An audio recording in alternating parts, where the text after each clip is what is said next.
So, X-Mon, episode 5. Calling it, gets a very, very high score. Say about 8.65. I don't think I'm exaggerating. It's a really, really great episode. Tons of fun stuff all over the place. A lot of comic book references, movie references, so many Easter eggs. It just really piled it on.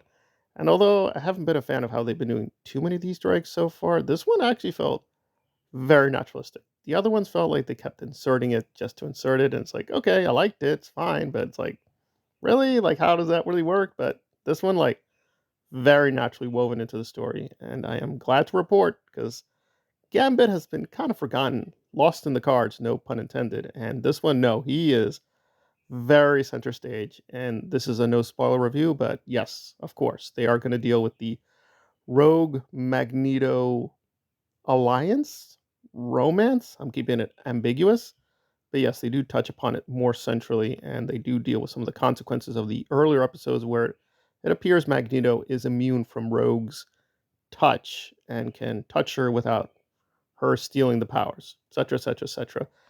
It is kind of canonical in the comic books. I still think it's a little too funny, but that is me. That said, so we got a lot of progress there. We also get another kind of weird love story with Jean and now her clone and how that works out. Okay, that's intriguing. And one of my favorite characters appears, and I was like, oh, yes, yes, finally. They saved him, but he is coming. And I know people are like, oh no, my MCU.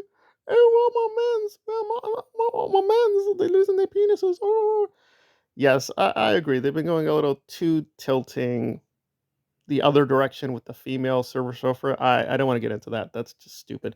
But this was really balanced. It's very nice. There was, I think, a few quote gay moments with a lot of music and dancing. No, I'm not joking. There was literally like music and dancing and the lighting. I was like, okay, all right. Listen, I'm not anti-gay, but I'm not super pro gay either. I just noticed it. Yeah, with the colors and the music. It was like, okay, all right, I get it. Okay. Even a little bit of 1980s tune happening. Okay, that's interesting. All right. It wasn't too much. It was fine. So why am I sounding down? I don't know. Okay. Because they introduced a certain character, keeping it vague, it seems like they will nullify what they set up. I don't think they will. I think they will nullify a lot, but they'll keep certain aspects. Probably my bigger worry is it does appear Sinister is the big bad of season one. And again, I love Sinister. He's one of my favorite characters.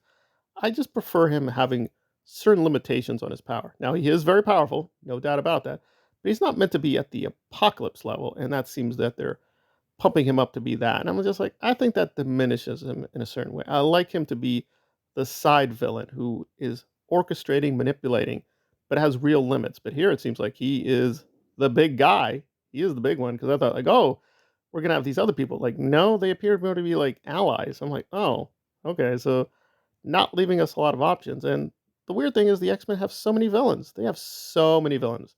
They have so many villains to choose from, but I don't know. It's a little lazy just to go back to Sinister, but they've earned my good faith because these episodes have been pretty consistent. I mean, the weakest one has so far been a 7.5. So even when they're slacking, they're pretty good. So it's a very great episode, really fun. But I am worried. Yeah, they're gonna do a very lazy my favorite character versus Sinister, and like, okay, that's fine, but I wish they were more original.